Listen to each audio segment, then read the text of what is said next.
I wonder, the investigation moving forward, what happens now? A lot of things happen. You've got the FBI's CART team, the computer analysis response team, mirroring the hard drive on his computer so that they have a copy they can work with and trying to exploit what they can learn from there. You've got a separate effort which is going to unfold somewhat from this judge in this court, which is the district attorney is going to have to get subpoenas to find out whatever's not on that computer but lives in the cloud with an internet provider. They're going to want that data too. Emails, documents, things that are stored somewhere else. You've got things you'd never think of.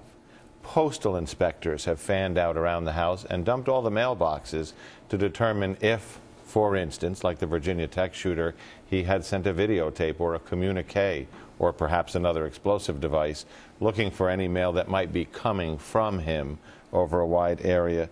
ATF tracing the guns.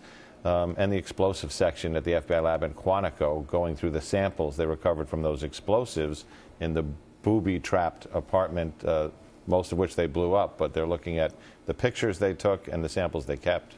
So there will be a meticulous assembling of all of the evidence, but really there's only one mystery here, and that's why on earth anyone would do such a thing.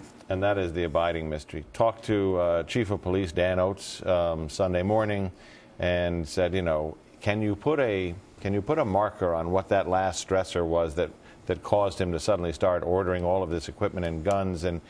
And he said something fairly cryptic, which is, you know, we have heard a morsel that may or may not be true, his words, about a relationship that ended, but we're still delving deeper into that.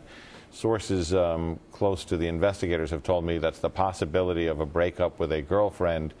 In these cases, that wouldn't be atypical, but it wouldn't be the sole driver. Usually it's problems at work, problems at school, problems with a relationship build up, but they don't have full visibility on that yet. He was a gifted student going to school on a federal grant in neuroscience, a grant very hard to get, a very gifted student who dropped out of school just last month. So this is an NIH grant, National Institute for Health in Bethesda. This is a $21,000 grant that comes in monthly stipends.